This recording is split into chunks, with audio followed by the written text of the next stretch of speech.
अस्सलाम वालेकुम। सीखो सब कुछ में खुशामदीद। दोस्तों, आज हम सीखेंगे कि हम किस तरह नेम रेंज, नेम मैनेजर और नेम कांस्टेंट को यूज कर सकते हैं माइक्रोसॉफ्ट एक्सेल में।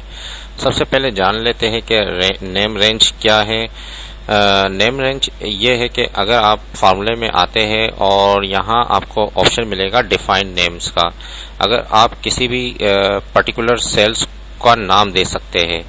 मैं इस वक्त क्या है, ये जो मेरे पास जितनी भी सेल्स हुई है इनको मैं सिलेक्ट कर लेता हूँ, इसको मैं एक नाम दे देता हूँ। जब मैं फार्मूला यूज करूंगा तो इस नाम को यूज कर फार्मूला इजीली इंसर्ट कर सकता हूँ। मैंने इसको डिफाइन नेम पर जैसे ही क्लिक करता हूँ तो ये मुझसे पूछ रहा है, मैंने कहा सेल्स इसका नाम दे दें, क्योंकि इसने ऑटोमेटिकली उठा लिया, सेल्स इसका नाम हो जाएगा। और इसकी रेंज क्या है, वो यहां से लेकर यहां तक है। मैंने पहले सिलेक्शन कर लिया था तो ये जो रेंज है वो ऑटोमेटिकली आ चुकी है। और मैंने जैसे ही इसको ओके करूंगा तो ये नाम डिफाइंड हो गया। अब क्या है, मैं जब भी फार्मूला यूज करूंगा तो इस नाम को यूज कर सकता हूं सम करवाने के लिए या कोई भी फार्मूला यूज करने के लिए। तो अब मुझे क्या है, टोटल सेल्स मालूम करनी है, तो मैं यहाँ क्या है सम का फार्मूला यूज करूंगा, इज इक्वल टू सम। जैसे ही टैब की प्रेस किया तो यहाँ मुझे क्या है, इसकी रेंज बताना है। तो इसकी जगह मैं सेल्स लिख दूं अगर,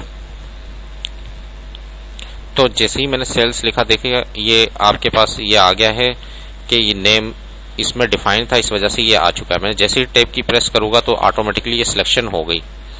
और जैसे ही मैं इसको क्लोज करूंगा और एंटर करूंगा तो मेरे पास टोटल सेल्स आ गई। मैं इसको बोल्ड कर देता हूं कंट्रोल भी कर। तो इस तरीके से क्या है, आप किसी भी पर्टिकुलर जो है उसकी रेंज आप बता दें।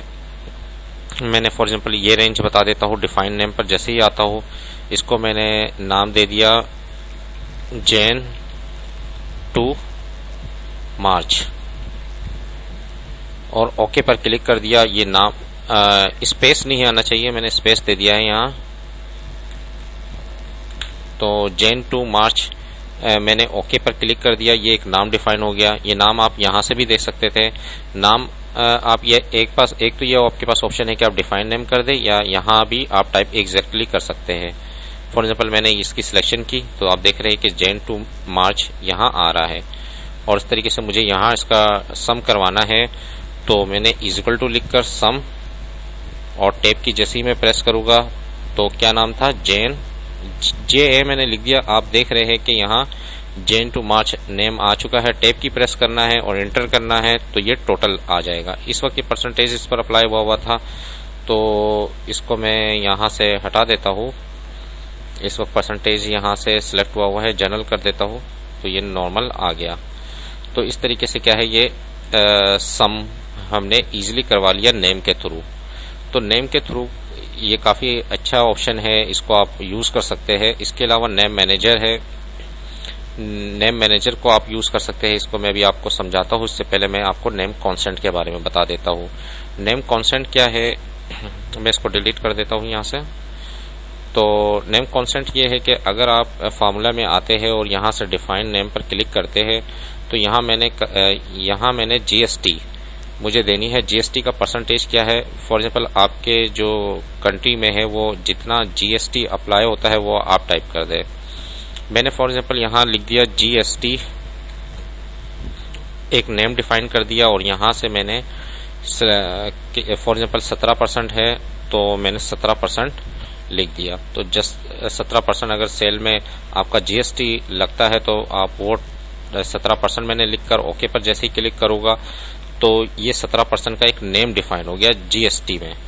तो अगर मुझे ये यहाँ जीएसटी निकालना है तो मैं क्या करूंगा, इज इक्वल टू, जैसे ही मैंने इज इक्वल टू लगाया और उसके बाद अब मुझे नहीं पता कि कितना जीएसटी लग रहा है, मैं भूल चुका हूँ और मैंने वहां डिफाइन कर दिया था 17%। तो मैं जब इस सेल को मल्टीप्लाई करूंगा, मल्टीप्लाई, और मैंने यहाँ जो है नेम लिख देता हूँ जीएसटी। जैसे ही मैंने जीएस लिखा तो आप देख रहे हैं कि यहाँ नेम आ रहा है। मैंने टैब की प्रेस कर दिया और एंटर कर दिया। तो देखिए दोस्तों कितना आसान तरीके से मैंने ये फार्मूला लगा दिया। और मैं डबल क्लिक करूंगा तो तमाम पर ये अप्लाई हो जाएगा। अब जीएसटी फॉर एग्जांपल अगर चेंज होता है 17% से 18% हो जाता है तो आपने क्या करना होगा कि नेम मैनेजर में जाना है और यहाँ से जीएसटी, क्योंकि इसमें मैंने काफी नाम दिए हुए हैं तो आप सिंपल जी में आ जाए और ये आप यहाँ देख रहे हैं कि 17% 0.17 हो चुका है यहाँ, यानी कि 17%। तो इसकी जगह आप 17 की जगह आप क्या कर दें, बैक स्पेस दबा दें और 18 कर दें। 8 को मैंने क्लिक कर दिया, क्लोज कर दिया और यस किया तो ये सेव होगा और ऑटोमेटिकली यहाँ भी चेंज हो जाएगा। अब ये 18% हो चुका है। तो देखिए दोस्तों, नेम कांस्टेंट कितना ज़बरदस्त है। और नेम मैनेजर क्या है, आप जैसे ही नेम मैनेजर आएंगे तो जितने भी आपने नेम डिफाइन किए होंगे वो सब इस शीट पर आ रहे होंगे। आप यहाँ देख रहे हैं कि ये सारे नेम आ रहे हैं। अगर मैं जी लिखता हूँ तो जीएसटी में आ गया। इसके अलावा मैंने क्या नेम डिफाइन किया था, सेल्स का, एस प्रेस किया तो सेल्स पर आ गया। तो ये आपको बता रहा रेंज। और यहाँ से आप नेम मैनेजर से आप एडिट भी कर सकते हैं। एडिट का ऑप्शन है और डिलीट का भी ऑप्शन है और इसके अलावा न्यू भी बना सकते हैं। तो देखिए दोस्तों, आज हमने सीखा कि नेम रेंज किस तरह दी जाती है, नेम मैनेजर को किस तरह यूज़ किया जाता है और नेम कांस्टेंट को किस तरह किया जाता है। तो उम्मीद है कि वीडियो आपको बहुत पसंद आई होगी। लाइक को सब्सक्राइब करना मत भूलिएगा दोस्तों। आप मेरे चैनल को सब्सक्राइब ज़रूर कीजिए ताकि कोई भी नई वीडियो आए तो उसका नोटिफिकेशन आपको मिल जाए। Thanks for watching. अल्लाह हाफिज़।